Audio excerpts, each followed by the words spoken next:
2019년 4월 재상승기로 넘어가겠습니다. 자, 보면요. 2018년에 보신 것처럼 미친 듯이 막 올랐다가 어쨌든 뭐 대책 덕분인지 떨어지기 시작합니다. 쭉 떨어져요. 자, 떨어지는데도 불안한 거죠. 불안해요. 왜냐하면 이게 떨어진 폭이 점점 이렇게 줄어들거든요. 결국은 왜 불안하냐면 이제 2019년 5월, 6월 되면 취임 2주년 이제 딱 취임 2주년이다 보면 그때 또 이제 취임 2주년 집값 어떻게 됐나 언론들이 관심을 갖기 시작하잖아요. 계속 떨어지고 있는 중이었어요. 떨어져도 불안한 거예요. 자, 2019년 4월에서 5월에 이제 취임 2주년까지 집가 상승률 관리 잘해야 됩니다라고 국토부에 이제 단단히 얘기를 합니다. 이게 얼마나 진짜 예민하게 받아들였냐면 2019년 4월에 시장 점검회의를 합니다. 그래서 한국부동산원이 보고를 해요, 국토부에. 야, 음마아파트, 대치동 음마아파트 봤더니 강남 지역이 다시 상승세인데요. 지금 이제 계속 떨어지고 있는 중이에요, 통계는. 근데 떨어지는 폭이 조금씩 줄어드는 거예요.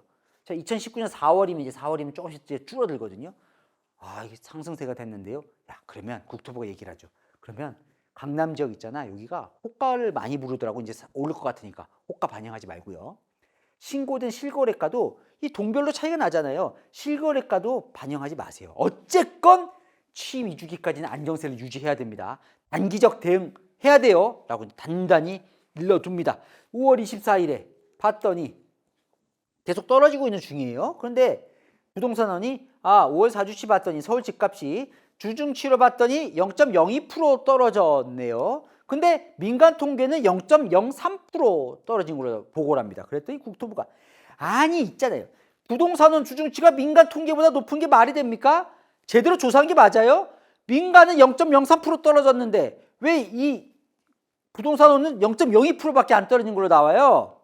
지금 최대한 보수적으로 하란 말이에요 라고 얘기를 하는 거예요. 그래서 실제로 부동산원은 이제 지사한테 얘기를 하는 거죠. 24일에 이제 얘기 듣고 27일에 야, 우리 통계가 민간 통계보다 높으면 안 되는 상황이야. 그러면 국토부가 현장 점검 나와. 자, 표본 가격 모두 점검할 수 있어. 그랬더니 서울지사에 얘기를 하죠. 결국 그래서 똑같이 민간 통계처럼 0.03%더 떨어진 걸로 발표를 합니다. 발표를 해요. 지금 이제 떨어지고 있는데 떨어지는 폭이 점점 줄어드는 거예요. 불안한 거죠. 아이고야, 6월 3주차 결국 보합 안 떨어지는 걸로 나옵니다. 전주랑 똑같은 거예요. 집값이 계속 떨어졌는데 6월 3일 되면 이제 여기서 보면 좀 조금씩 이제 오르기 시작하잖아요. 여기서부터 나오는 거예요. 6월 17일 불호령이 떨어집니다. 결국 감사원 감사 결과 내용이에요. 이거 뭐 제가 지어낸 것도 제가 해석한 것도 아니고 이렇게 써져 있습니다. 감사원 감사 결과에. 김현미 국토부 장관이 6월 17일 대책이 나온 지 1년도 되지 않았는데 어떻게 변동률이 마이너스에서 보합으로 전환될 수 있습니까? 안 됩니다, 절대. 국토부 실장이 밑에다 또 지시를 하죠. 야, 장관님이 보합은 절대 안 된다는데 한 주만 더 마이너스로 조정해달라고 해봐. 자, 국토부가 과장이 부동산원에 얘기를 합니다. 청와대에서 예의주시 중이고 국토부가 연락도 받았습니다. 이대로 가면 저희 라인 다 죽습니다. 이번 한 주만 전주와 마찬가지로 마이너스 변동률을 부탁드리면 안 되겠습니까? 결국 부동산원은 0.01% 떨어진 걸로 발표를 하죠. 보합이었는데 떨어진 걸로. 자, 2019년 6월 26일 김현미 장관 이제 취임 2주년을 맞아서 방송 기자클럽에서 토론회를 하는데 여기서 분양가 상한제를 민간 택지까지 확대하는 걸 고민 중이라고 얘기를 합니다. 자, 그러자 그날 곧바로 국토부 실장과 과장은 사무관에게 야, 장관님이 지금 부동산 시장에 개입하겠다는 시사를 얘기를 했으니까 이 변동률을 반영해야 된다. 그러니까 지금 김현미 장관은 이렇게 오르면 분양가 상한제 민간 주택까지 확대할 거예요. 할 수 있어요. 라고 이제 경고를 한 거예요. 그러면 집값이 떨어져야 되는 거죠. 자, 그런데 이게 웬걸? 부동산원이 확정치를 보고했는데 0.03% 오른 걸로 발표가 되는 거예요. 서울 집값이. 자, 7월 4일 국토부 과장 부동산원에 앞으로 제대로 협조하지 않으면 주택 동향조사 업무 아예 그냥 다른 기관으로 넘기고 조직 예산 날려버리겠다고 얘기를 합니다. 살벌하죠? 그만큼 지금 문재인 정부는 간절했던 것 같습니다. 결국 0.02%를 일단 조작해서 발표를 하죠. 국토부 과장이 부동산 지금 불렀대요, 사무실로. 불러서 이렇게 얘기를 했다는 거예요. 자, 근데 한 달 뒤에 또 올라요. 근데 부동산원도 환장할 것 같아요. 오르는 걸 어떡합니까? 그죠? 집값 오르는 게 뭐 부동산은 잘못입니까? 부동산은 통계하는 사람인데 조사만 하는 건데 또 올라요. 오를 보고할 때 얼마나 조마조마했을까요? 이렇게 맨날 혼이 나면. 자, 그랬더니 8월 5일에 8월 2초 오르니까요. 8월 5일에 결국 국토부실장이 부동산 원장에게 원장님 사표 내시죠 이럽니다. 감사원 감사 결과입니다. 1차관은 아우 당신은요 정부의 부동산 정책과 맞질 않아요.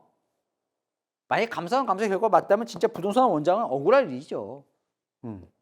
부동산 정책과 맞고 안 맞고가 뭐가 있습니까? 부동산은 통계내는 곳인데 이 원장이 불려가니까요. 부동산원 처장은 밑에 야 안 되겠다 낮춰라 얘기를 합니다. 부동산 직원 카톡 내용에 이런 게 있습니다.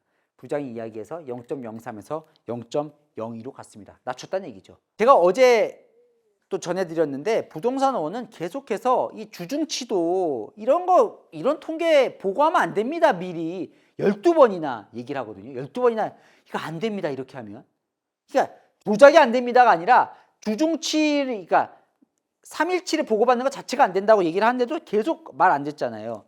자, 2019년 11월 청와대 공직기강비서관실에서 청와대 국토비서관실로 정책 정보보고를 전달합니다. 이거 어떻게 된 거예요? 사실관계를 물어봅니다. 청와대 비서관실과 국토부가 부동산원에 외압을 행사를 해서 주택가격 동향조사 변동률을 낮추게 했다는데 경찰 정보보고가 올라왔는데 이거 어떻게 되는 거예요?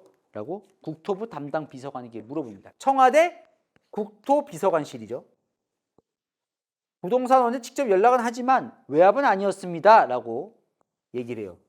누구에게? 청와대 공직기강비서관실에게. 그랬더니 청와대 공직기강비서관실에서 앞으로 조심하세요. 이런 일 없도록 라고 얘기를 하죠. 그랬더니 비서관이 이제 이렇게 지시를 합니다. 앞으로 청와대가 직접 부동산원에는 연락하지 마. 국토부에만 연락해 라고 얘기를 하는 거예요.